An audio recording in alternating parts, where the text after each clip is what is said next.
So this morning we're asking, is it right to dramatise real-life trauma? Joining us now, showbiz journalist Ellie Phillips, who believes that in order to celebrate Amy's legacy, we have to sort of acknowledge the trauma she endured. Also with us, former model and broadcaster Nicola McLean thinks it's poor taste to capitalise on Amy's downfall.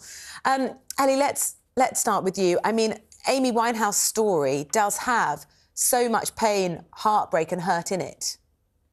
Yeah, absolutely. And I think the thing when it comes to Amy is it's impossible to celebrate her music and her success without acknowledging that, because it was that fed into her music. If you listen to a lot of her lyrics, they're really sad lyrics. They're from heartache, they're from pain, they're from the trauma that she went through, which we obviously know, all about it, whether it be the addiction, whether it be the anorexia, and also her heartache in terms of the relationships that she had. And I think that many artists, especially singer-songwriters, use that pain to make their music, which is what makes them a success, and what makes them so relatable to people, and what draws people into them is that they have that experience and that understanding. And in terms of turning it into entertainment, in terms of a biopic, I think it would be wrong to just completely celebrate someone's successes without acknowledging the struggles they went through to get to that point, or the struggles that they endured while achieving that success. And actually with this one, I think it's interesting because her dad, Mitch, approved this, was a big fan of this, was there at the premiere. It was all done with, the approval of the family estate, if you will, Amy Winehouse's estate.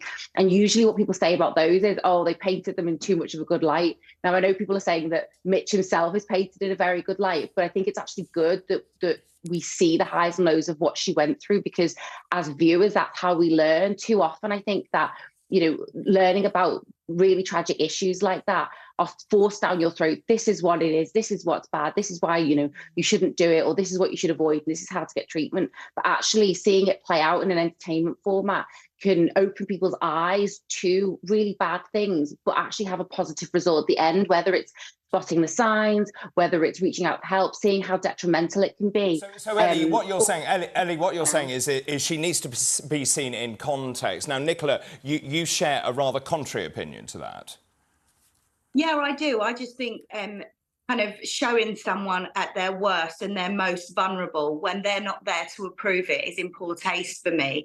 I know Ellie said about Mitch approving this film. That's, a lot questionable for me about why a father would allow a scene to be reenacted in the home where Amy did, suffer from her tragically pass away from her overdose. I mean, I just find it all really in poor taste. And I think, yes, I agree why Amy's lyrics are about her struggles and her heartache and her pain. Let's listen to the music. Let's celebrate her music. I don't think that we need a film showing us that all the heartache and, the addiction that she went through, the anorexia.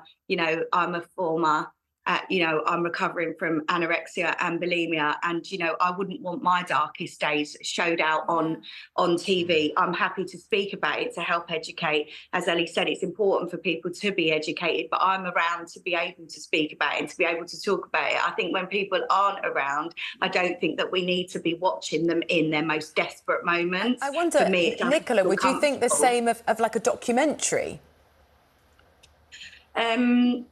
I mean, I think a documentary is maybe a bit different because it's not dramatising it and glamorising it. So I think maybe that's a bit different.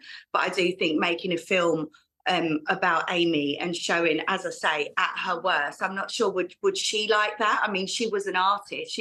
I'm such a big fan. She was unbelievable. I just think that we can allow the music to do the talking. We know what she went through by listening to the lyrics. We do not need to see her, an actress playing her, looking at her in such a vulnerable state. I think it's really sad. And it's contextualising. It's contextualising, isn't it? The biopic, this is nothing new. We've seen it with loads of people, whether it's Elton John, whether it's other big stars. So I don't think that's anything new, but I know it will continue to divide audiences. Thank you very much to both of you, to Ellie Phillips and also to Nicola McLean. Thank you very much indeed for joining us this morning. I think there's actually some kind of confusion that people don't actually think the film's actually brilliant as a standalone film itself before you get to the kind of subject nature of it. I haven't seen it yet. And, it's stories like this that make me think a little bit about, how much you want to sort of delve into it. Well, we shall see when we watch it.